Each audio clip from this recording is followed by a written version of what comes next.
வாரத்தில் ஒரே ஒரு லட்டு சாப்பிட்டா போதும். இதில் அவ்வளோ மருத்துவ குணங்கள் இருக்குது. சூப்பர் சாஃப்டாக நல்ல டேஸ்ட்டாக அட்டகாசமான ரெசிபி இது. நெட்டில் தேடினாலும் கிடைக்காது. இது மாதிரி ஏதாவது செஞ்சு நீங்கள் சாப்பிட்டு பார்த்துருந்தீங்கன்னா கேட்டிருந்தீங்கன்னா தயவுசெய்து கமெண்ட்ஸில் ஷேர் பண்ணுங்கள். அவ்வளோ மருத்துவ குணம் உள்ள ஒரு லட்டு இது. ஏகப்பட்ட மருத்துவ குணங்கள் இருக்கிற முருங்கைப்பூ யூஸ் பண்ணி தாங்க இந்த லட்டு பண்ணியிருக்கோம். பூவையெல்லாம் நல்லா பிச்சு எடுத்தாச்சு.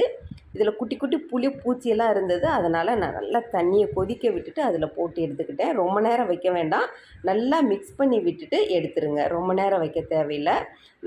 இதை தண்ணியெல்லாம் நல்லா வடிகிட்டு நிழல்லையவும் ஒரு வாரம் காய வச்சு எடுத்துக்கோங்க.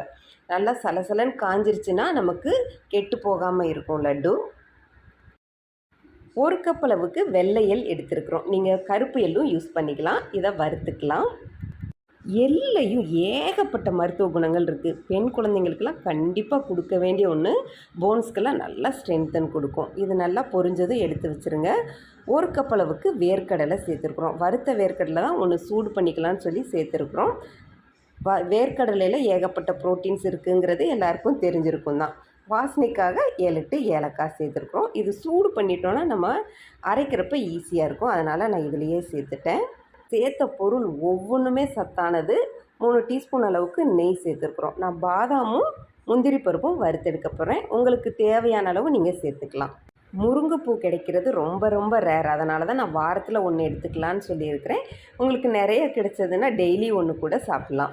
இப்போது அதே நெய்யில் நம்ம காய வச்சு எடுத்து வச்சுருக்கிற பூவை வறுக்க போகிறோம். கருகாமல் 1 நிமிஷம் மீடியம் ஃப்ளேம்லேயே வச்சு நல்லா வறுத்துக்கோங்க. இப்போது இனிப்புக்காக நான் 1.25 கப் அளவுக்கு சர்க்கரை எடுத்துருக்கிறேன். அதில் 1/4 கப் தண்ணி ஊற்றி கரைச்சி வடிகட்டி எடுத்து வச்சுக்கலாம். இப்போ வறுத்த எள்ளையும் வேர்க்கடலையும் பொடி பண்ணியாச்சு. அதில் நம்ம வறுத்து வச்சுருக்கிற முருங்கைப்பூவும் பாதாமும் சேர்த்து பொடி பண்ணிட்டோம்.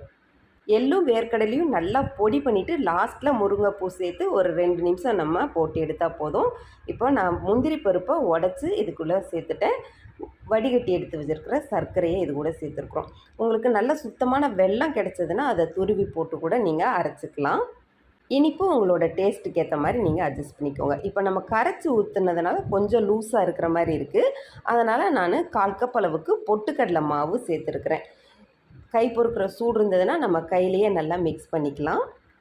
நமக்கு உருண்டை பிடிக்கிறதுக்கு ஏற்ற மாதிரி நமக்கு தேவைப்பட்டதுன்னா எக்ஸ்ட்ரா கொஞ்சம் பொரிகடலை மாவும் சேர்த்துக்கலாம். பொரிகடலையிலையும் ஏகப்பட்ட சத்து இருக்குதுங்கிறது தெரிஞ்சிருக்கிற ஒன்று தான். ஒவ்வொரு பொருளுமே நல்ல சத்தான பொருள் தான் சேர்த்துருக்குறோம். இப்போது இதை நல்லா மிக்ஸ் பண்ணிவிட்டு உங்களுக்கு எந்த அளவுக்கு சைஸ் தேவையோ அதுக்கேற்ற மாதிரி நீங்கள் உருண்டை பிடிச்சி